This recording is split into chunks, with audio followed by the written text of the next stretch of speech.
नमस्कार दोस्तों, आज हम चर्चा करेंगे अपने प्रिय चाचा नीतीश जी का, जो मेरे प्रिय विषय वस्तु भी रहते हैं और मेरे प्रिय तो हैं ही, सबों के प्रिय हैं। 9वीं बार मुख्यमंत्री का उन्होंने शपथ लिया। लोगों ने कहा बिहार में साहब या पूरे देश में कहा गया कि सत्ता का परिवर्तन हुआ। कहाँ परिवर्तन हुआ? कहाँ परिवर्तन हुआ? सत्ता के परिवर्तन का मतलब होता है मुख्यमंत्री का बदल जाना। मुख्यमंत्री तो हमारे चाचा ही रह रहे हैं।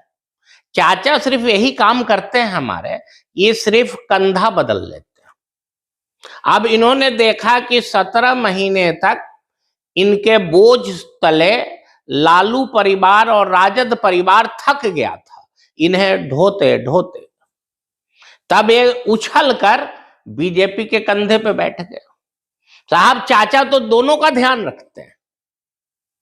बीजेपी वाले का कंधा जिस दिन थकेगा ये फिर से राजद में आ जाएंगे, राजद के कंधे की सवारी शुरू कर देंगे। और ऐसे भी लालू जी ने कहा भी है कि मेरा दरवाजा उनके लिए कभी अब बंद नहीं होगा।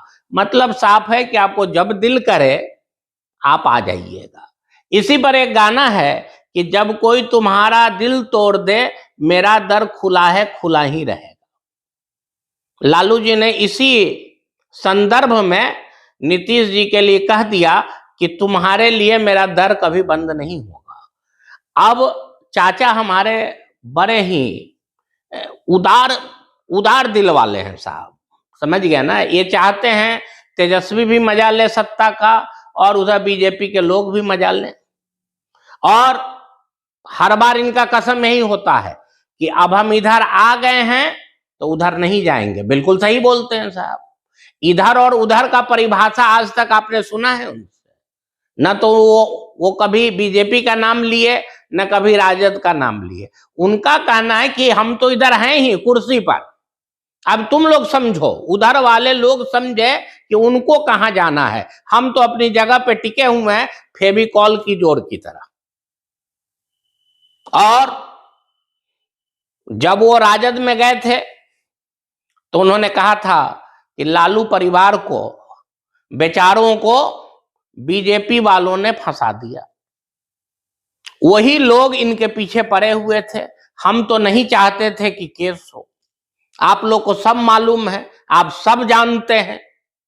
अब जब ये उछल के उधर चले गए उनके कंधे पे, तब रोज विधानसभा में कुछ का कुछ तेजस्वी के बारे में बोल रहे हैं।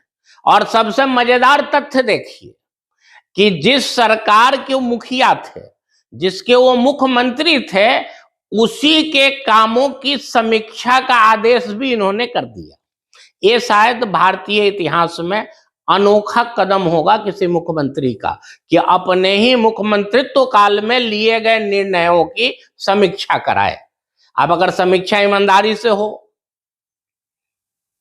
तो क्या लिए गए निर्णयों में मुख्यमंत्री की नैतिक जवाबदेही नहीं होती है दोस्तों?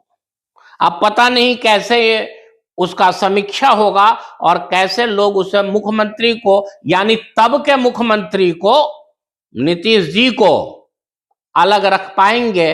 या अगर कुछ गलत बात पकड़ा गया जिसकी घोषणा स्वयं मुख्यमंत्री ने विधानसभा में किया है कि जब हम समीक्षा कराएंगे तब यह पता चल जाएगा कि इसमें कितना भ्रष्टाचार हुआ था।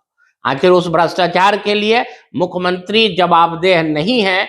इस बात को लॉजिकली, यानी कि तर्कों की कसौटी पे कैसे ये लोग गलत ठहराएंगे, यह देखना बड़ा मजेदार होगा दोस्तों।